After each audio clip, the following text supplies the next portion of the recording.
Suicide Zen Forgiveness, the pod that shares the stories of those affected by suicide. Lost a loved one? Attempted it yourself? Did you know that when you share a burden, the load is lightened? Come listen in with your host, Elaine Lindsay. Suicide Zen Forgiveness, the podcast, is for education only. Some of the subject matter could be triggering for those that are newly grieving or in a poor state of mental health. Please call your local suicide hotline or mental health office if you need immediate help. Hello there. It's great to be back. It's Elaine. And today I have a special guest, someone who I respect greatly. Her name is Cindy Watson. And Cindy's a highly sought-after international speaker, an educator, and coach. And she's known for her passion, commitment, deep caring, and her ability to inspire. She wowed at TEDx Ocala when she gave her talk. It was entitled Rise of the Feminine Voice as the Key to Our Future. As an attorney, Cindy broke down barriers, fighting to further women's rights, secure pay equity, break glass ceilings, and to end discrimination. As a matter of fact, she's been a lawyer for over 30 years. As a coach, she empowers women to unleash their feminine power and become the best version of themselves. Cindy inspires her clients to dig deep, to discover their true purpose, and take charge of their lives again. She's also a published author and has just finished her latest book, The Art of Feminine Negotiation: How to Get What You Want from the Boardroom to the Bedroom. She's written numerous short stories and two earlier books, Unloved and Endangered Animals and Out of the Darkness, the Jeff Healey Story. That one, she won a Golden Oak Forest of Reading Award. And she's the founder and past president of the Muskoka Authors Association. I could go on and on about Cindy because there are just so many things to say. She also runs the Women on Purpose website and a group on Facebook. All of that to say, Cindy has a lot of knowledge, experience, and empathy for other humans. And so I'm really happy to introduce you to my guest, Cindy Watson. Thanks for having me, Elaine. It is great to be here. As always, I love the work that you're doing. So a huge congrats to you. Well, thank you very much. And it's very important to me that I get to talk with you because as much as it's not the same arena, you've been doing an awful lot for people for a very, very long time, both in your capacity as a lawyer and in your capacity of the founder of Women on Purpose. Your TEDx talk, which we will have a link to, I think is super important that we get out there. The rise of the feminine is very, very important. I will say, however, that's not why we're here today. So today we are going to, I guess, dive a little deeper into mental health and families, because quite frankly, COVID has not been good to anybody, but we all have mental health challenges within our families, with or without COVID. Yeah. Isn't that right, Cindy? Oh, it's something I'm so glad. I love, as I say, the work that you're doing in this. It's something I feel really passionately about. I think we've all been touched by it, but it's always that dirty family secret. And until we start talking more and being open about it, things aren't going to change. We got to start normalizing that conversation. Absolutely. Stop the blame, the shame, and the stigma. That's my watchwords these days. Yeah. Well, and I find it's interesting because everyone purports to be talking about mental health these days, right? Like we pay a lot of lip service to the idea about talking about mental health so openly.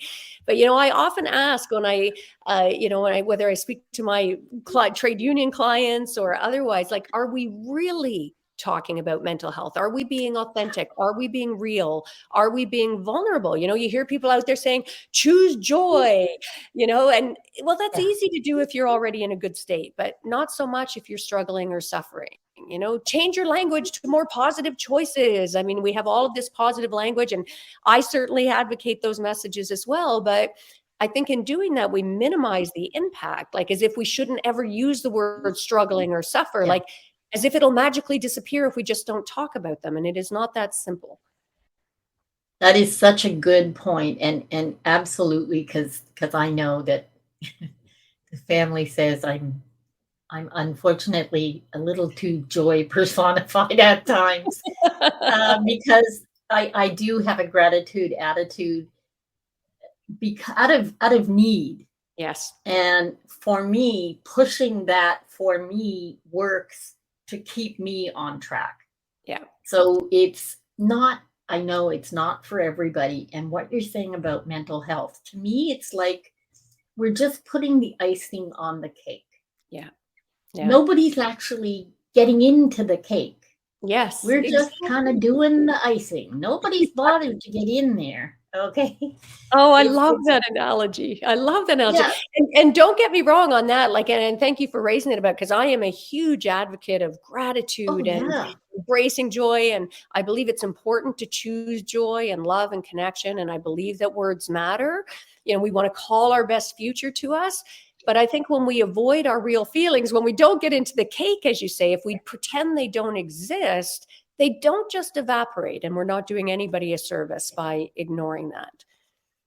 No, and I, for one, can say if you stuff them down long enough, they're eventually going to come out. Yes. And especially for people who are suffering from depression or anxiety, when everyone around them is telling them that they should just embrace joy, it makes us feel worse, like there's something wrong with us, right? Apparently everyone else can just feel it simply by wishing it so. It's just me that can't, right? It's one more thing that makes me less than. It's just one more thing that I can't get right. So I think we need to start talking about the elephant in the room, you know? Don't pretend we don't see that 6,000-pound behemoth sitting in the corner over there. Absolutely. And I think that it's important.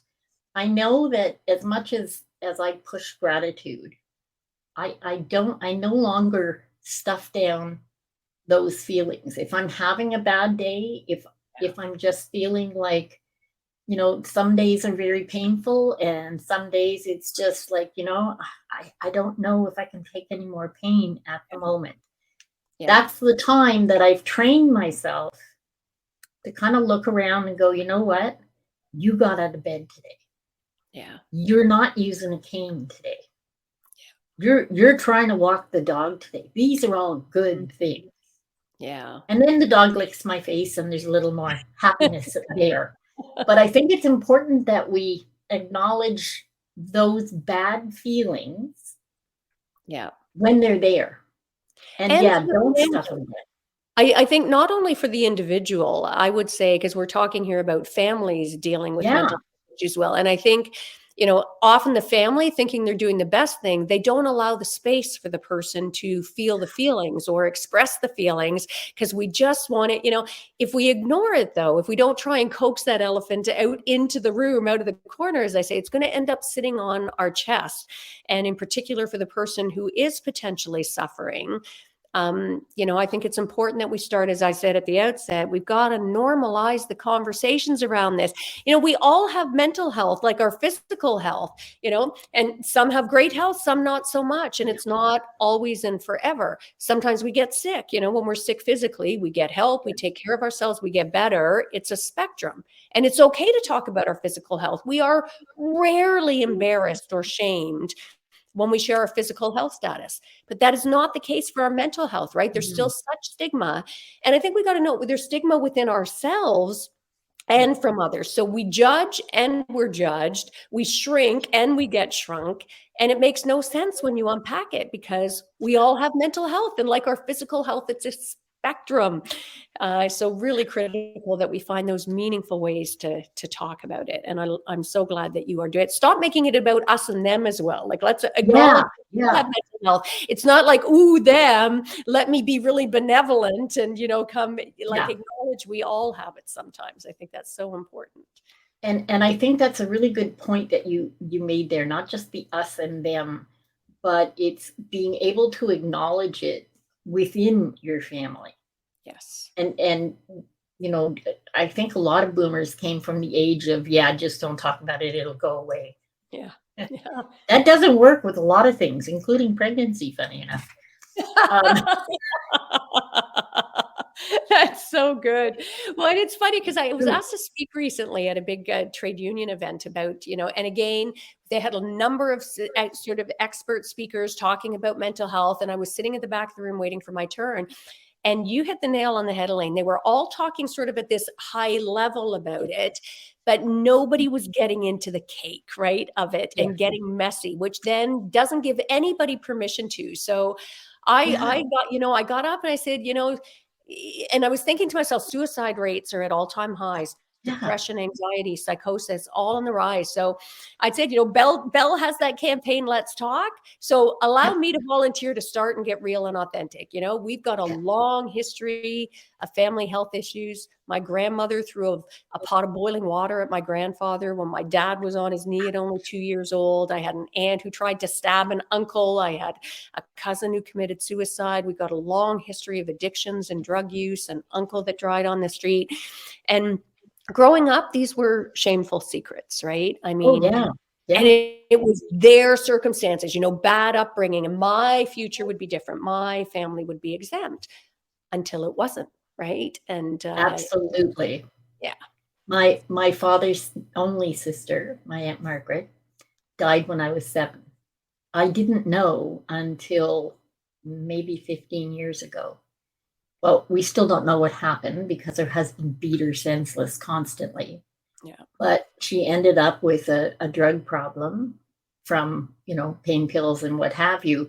But it was a very long time ago. My father's going to be 90 in January. So Margaret would have been 92. Yeah. So it was a long time ago, but it was too shameful to talk about. Yeah. And, and like you, my father's grandmother was an alcoholic. My grandmother, who I loved, she had nicotine poisoning. Wow. Like that, you have to be majorly addicted to cigarettes. Granted, she was in Scotland and they were Navy cut and they were way more dangerous, I guess, than you get here. But alcoholism was a way of life. Yeah. Okay. Alcoholism, betting, all of these things were part and parcel of the strata we grew up on. Yeah. And, in Scotland, when you're poor, more so than North America, you have so very little. Back then, they were so busy trying to protect what they had by not showing any cracks. Yeah. That to me, it just made the cracks bigger. So deeper. No one ever, much deeper. No one ever had any of the cake. Okay. There's a lot of icing slinging around. Yeah. And there's a lot of baggage that comes with those deep cracks. Like, I love that analogy, actually, because they just keep going deeper and deeper and become such a part. And when we talk about sort of speaking out about it, and I'm happy to share, like, certainly a personal example close to home. I talked about that sort of family history growing up, but even then there was that us and them, right? Like, we were different. Yeah. And, even within my immediate family now, we had 3 kids in 3 years. And as you know, my son got diagnosed with a serious mental health issue. He was diagnosed a few years back with schizophrenia. And there was one incident when he went missing. And oh my God, I was like, my heart was ripped out, Elaine. And I made a choice to go public. And I was a basket case, right? I aired on Facebook Live, sort of sharing the experience and, how all the deficiencies of our mental health care system, which we can get in a minute. But the thing that was interesting, my husband was mortified, to be honest. Like, he was more, because again, it was that growing up, stiff upper lip, talk about it, which had been my upbringing as well. And I thought, to hell with this. Like, if people if we can't normalize the conversation, things will not change. So I talked about that elephant, and guess what? I didn't implode. I didn't melt into a puddle on the floor. And the thing that was interesting was my husband, who was so mortified that I'd gone public. So many people reached out to him. Interestingly, though, not publicly. I was calling on people to share it publicly. A few did, but very few.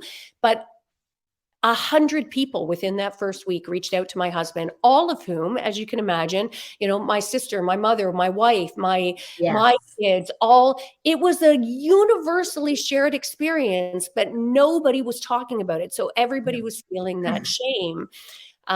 Although I do admit there were costs for my son, and it is one of those that, he ended up being very open about it, and he lost 3 back-to-back jobs. They loved him. The minute he acknowledged he had a mental health issue, literally the next day in 3 back-to-back jobs, he ended up getting terminated, right? So, I mean, until we get comfortable talking about mental health in the same way that we talk about that physical health, things won't change. And if I may, I think, I mentioned about our mental health care system being broken. It becomes a vicious circle. Governments are not investing the money that they know is required because there's not a strong enough lobby.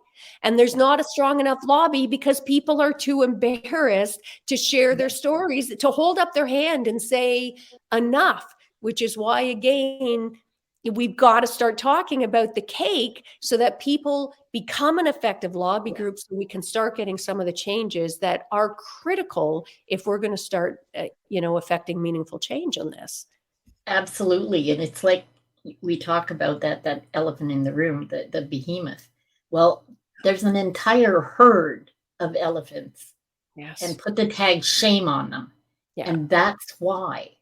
We're trying to avoid that herd. It's not just the elephant in the room that's going to trample us. We're so afraid of that entire herd. And I don't honestly believe there's a family anywhere that has not been touched. And I invite you to ask your listeners, for everybody listening or watching out there, I invite you, ask yourself, have you been touched by mental health, either yourself or a loved one, someone you care about in your family? Because I think, as you say, there is not a family out there that has not been touched. And yet 60% of people with mental health challenges don't seek help because of the stigma. That is a staggering number of people not getting help. And of the 40% who ask for help, the resources are just not there the way they should be. And I'll chime in now because, as you know, my daughter is mentally ill. Has not formally been diagnosed that's as close as we know, because she's basically taken herself out of the family and any and everyone who knew her for the past 5 years. And the unfortunate thing is there's so little help for mental health. If you are an adult, there is nothing a parent can do. When you are a certified adult, we are just onlookers to the crash. There's no help we can offer. And believe you me, we have tried. And it is unfortunate. We're in the same situation with my dad. My dad was recently diagnosed with early stage dementia. He's going to be 90 in January. So, we thank our lucky stars that it's this late in his life. And we will deal with it. But there is so little available. Just to get a diagnosis took a year and a half. And we're going through that as well. I mean, as you know, my mother was diagnosed with dementia as well. And the thing that amazes me, both dealing with the situation with my mom with dementia, although there's less stigma there, is certainly now, I think, other types of mental health. But in terms of the resources, I mean, as you know, I've been a lawyer for 30 years. I'm a social justice attorney. I am a strong advocate.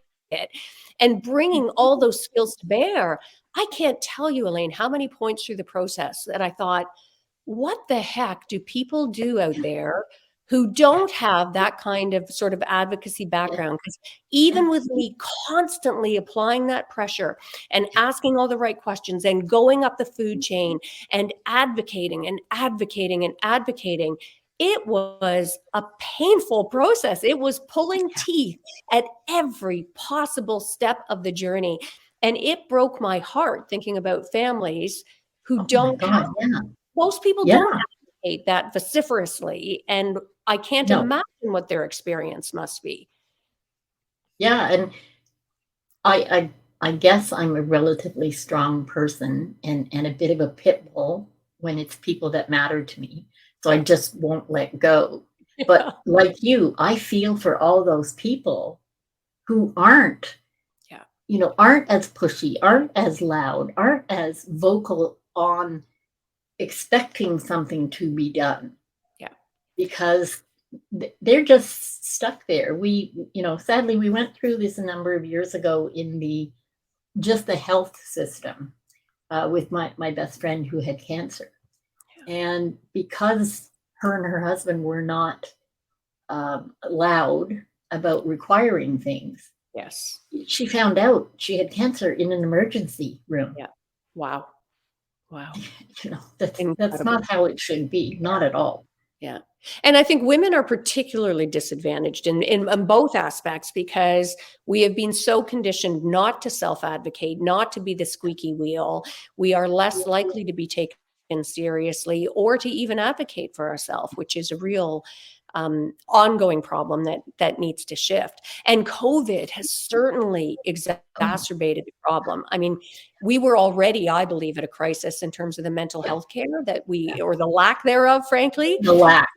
But COVID, and we were going through the peak of the crisis with our son during COVID. So visitation was at a time when people most needed access to family, they were depriving them of it, and no common sense was being applied. All of the recreational programs were put on hold. All of the addictions counseling programs were put on hold. Yeah. Everybody was using COVID as a justification to be depriving people who desperately needed it at a time when they most needed it.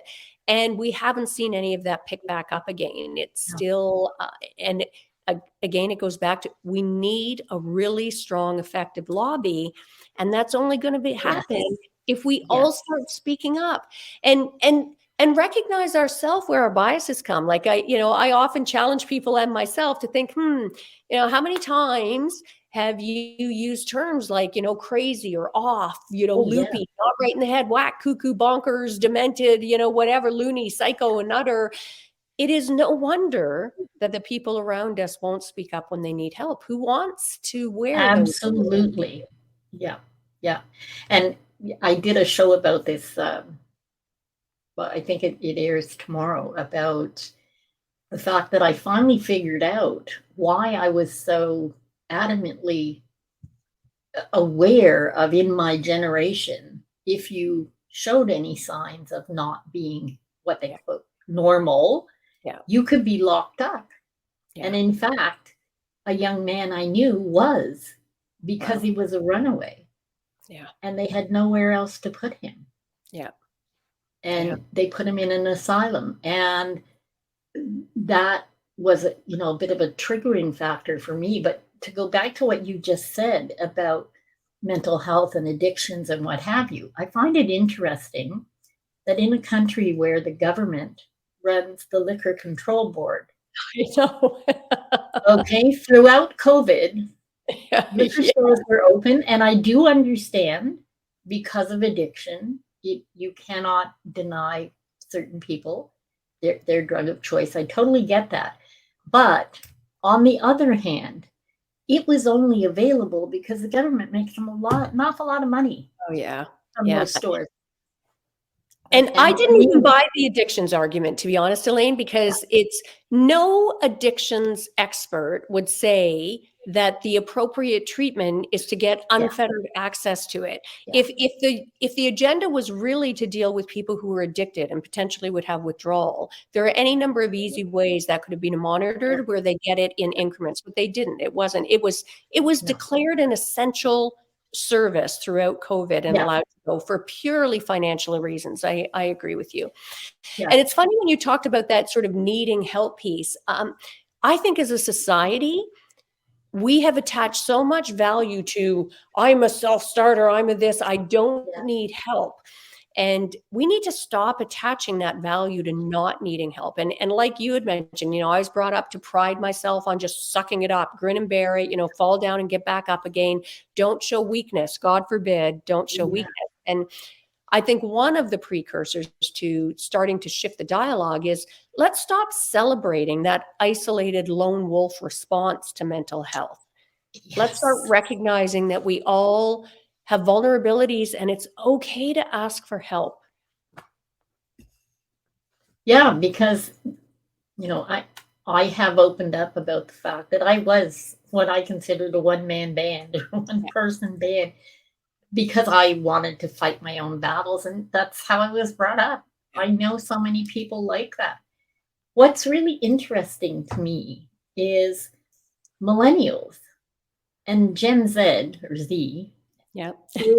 They have more global concerns, and they are much more likely to make a case for mental health, for how they feel, for their emotions, for being able to self-soothe than we ever did. Yes. And I hope it's interesting. I love that you've raised that, because I've been, and I'd love your views on it. Like I am hopeful. That gives me hope, because I do agree. Yeah.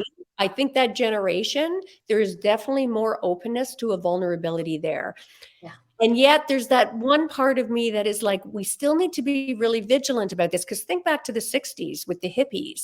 I mean, there was all kinds of vulnerability and a recognition of climate issues, and there was so much hope for change and people recognizing. And yet that ironically ended up becoming the generation that were, the most ruthless business, sort of money driven. So I am hopeful, I am cautiously optimistic that this shift that we're seeing will stay and start to affect meaningful change, and that we won't get that kind of pushback that we did. And, I'm a big believer in educating around it as a starting point. Yeah. And I think the difference, because I came in on the tail end of the 60s. Okay. I was sort of delayed flower child, a little bit younger. I'm only 67, so I'm not quite there. But this new group, I think they have a better chance of building on what it is they're looking at. Yeah. Because boomers and Gen Y are saying, oh, you know what? They're right. Yeah. And more of us are saying, oh, hang on. Like we're here today saying we have to pay attention to mental health. We have to pay attention, because the flower children and that all of those movements, there was no real advocates for them in the other generations. Yeah. They were just so busy saying how horrible they were with their dirty, stringy, long hair and, like such banal stuff. That's true. That nobody took the time to really understand what they were aiming for and what it meant. Yeah.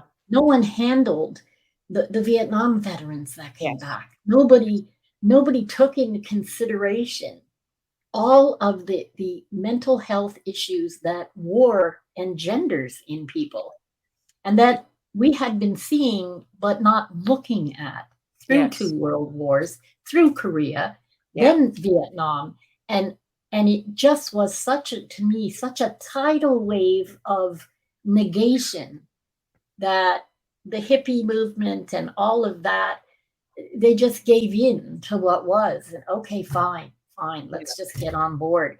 And sometimes when people push you far enough and you adopt their credo, you become more than they ever were. And that's exactly, I think, what you were saying. So I think we have more hope for these generations because we are engaging. We're starting to see that, you know what? We did not know the right way. Yes. There are definitely better tracks we can take to make changes for those that are coming now. And I see it in my grandkids. Yes. My grandkids are so much more aware of their feelings, the boys and the girls. Which is lovely. Yeah.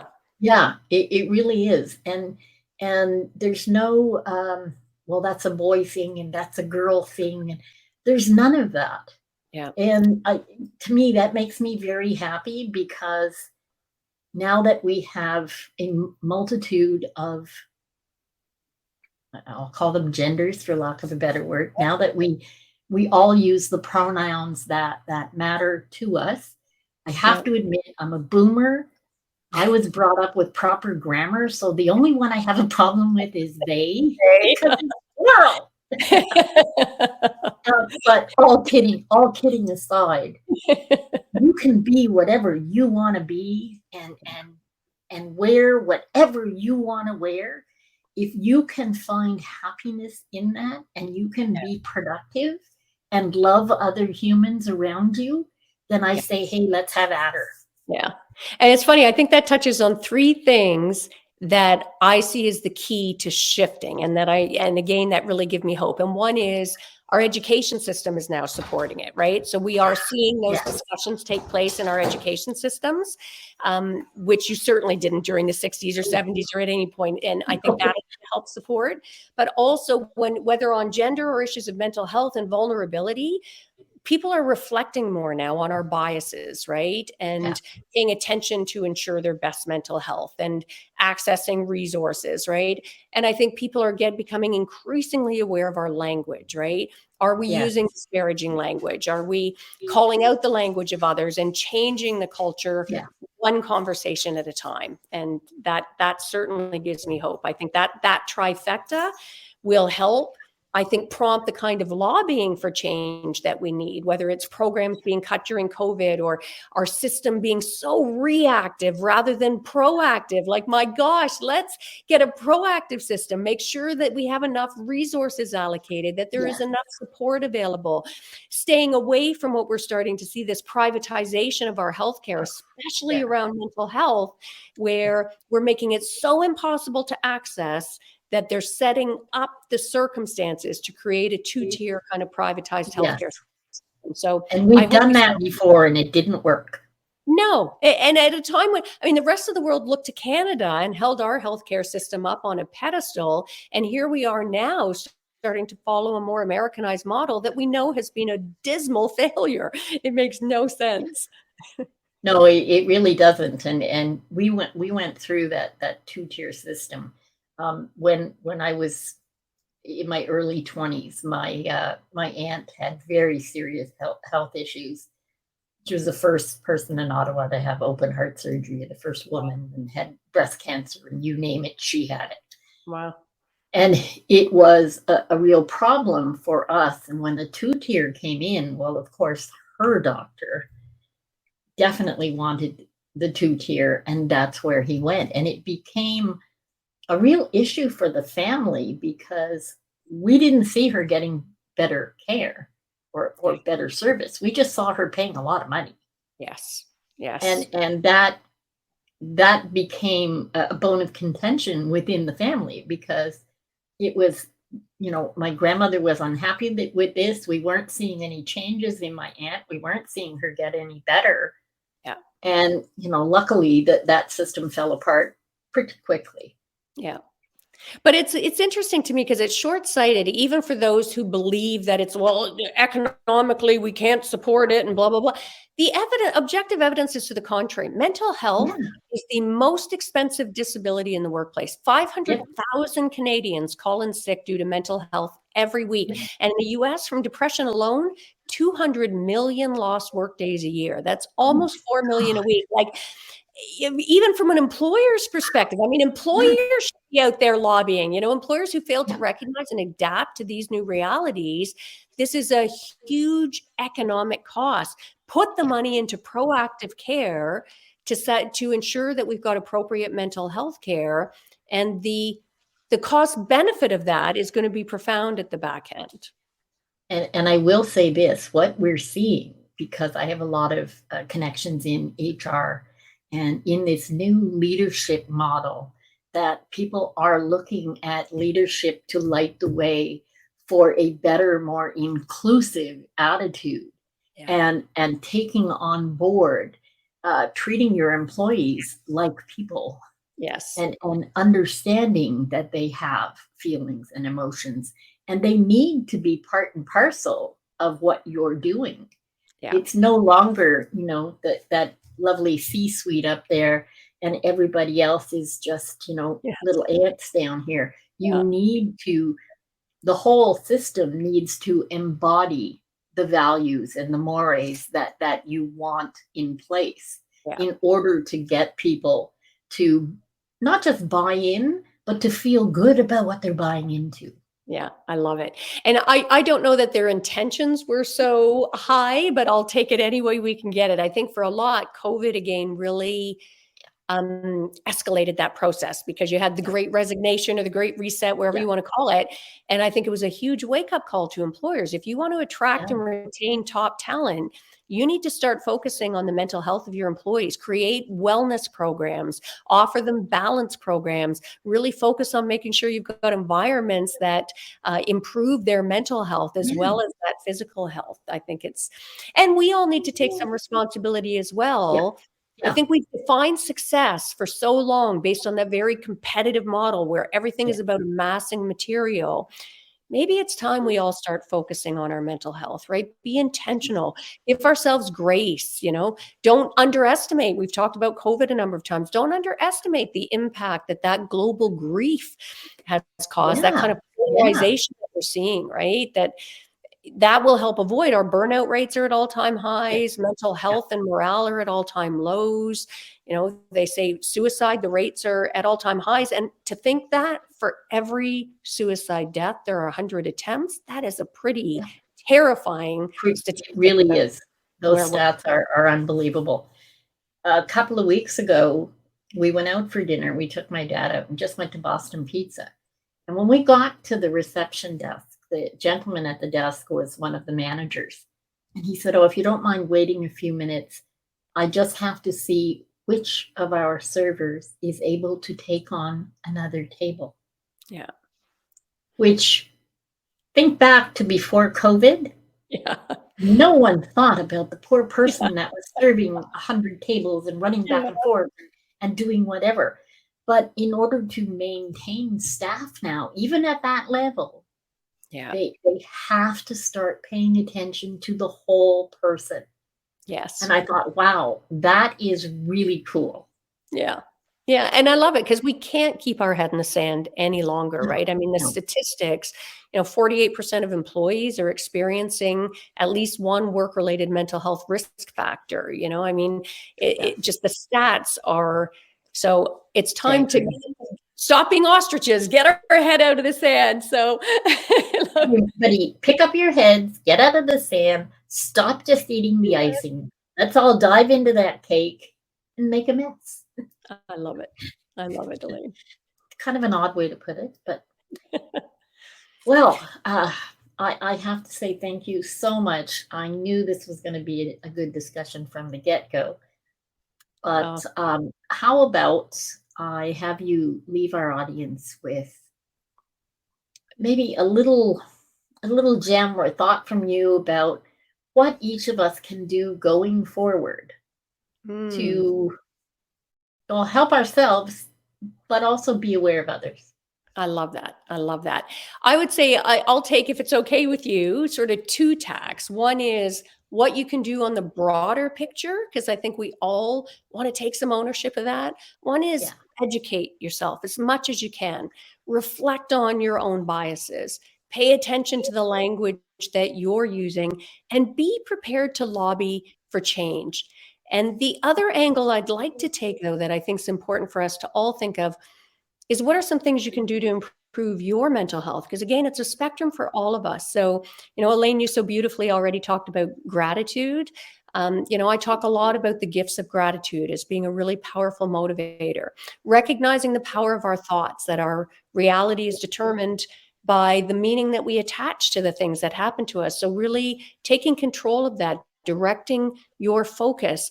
Love yourself unconditionally, right? Like find ways to absolutely love on yourself. Create a brag list where you list things about yourself that you can love about yourself and read it to yourself every night before you go to bed.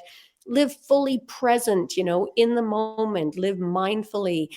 adopt an abundance mindset instead of a scarcity mindset, and get outside. Let the universe inspire you. Like, throw out a blanket and look up at the sky and the stars at nighttime, or, just change your perspective. Think of the power of your perspective and the questions that you put to yourself. So in short, I would say, be prepared to look at the broader picture and get active and talk about it. And also look internally, what are some things you can do to make sure you're always improving your mental health? That's perfect. And I knew you would put out something perfect. I'm going to add one thing to that. And it's, if you see or hear someone not being appreciated, don't just think that's awful. Say something. Do something. Don't just be a fly on the wall. You need to jump in and participate. It's not always going to be fun, and it could get messy. But if we don't start doing it, we're not going to change anything, sadly, except the suicide rate. And I'm sorry to say, it's going to get worse. I love that. So Elaine. not to leave us on a harsh note, but I think it's really important that we start participating. Yes. And looking out for others. I love that. And I would say on both fronts on that, as you said that, I was thinking, one is calling out that behavior when, even if it's uncomfortable. And the opposite is also true. If you see somebody, a simple smile, acknowledge them. If they're wearing something that you like, it's like, wow, you look great in that. Like, those simple, kind moments that we have become in such our busy to-do lives, just take those moments to make people feel seen and heard and let them know they matter. I love that. And so on that note, you can also just walk by somebody, say hello. Yeah. It's really simple. And it doesn't require anything back. Oh, wow. Chase, take him. Sorry. I knew we were so close to not have. But even the canines want to get in on the action in saying hello. I think that's wonderful. So I have gratitude for the fact that we got a canine participant. I'm surprised the little one didn't bark back. But she seems to be very asleep. I love it. So see that uplifted us right there. So good. I want to say thank you to the audience. And as usual, I say, make the very best of your today, every day. And we'll see you next time. Bye for now. Thank you for listening. Please subscribe on your favorite service. Suicide Zen Forgiveness was brought to you by Truel Social Media, the digital integration specialists. Let them get you on page 1 in the search results.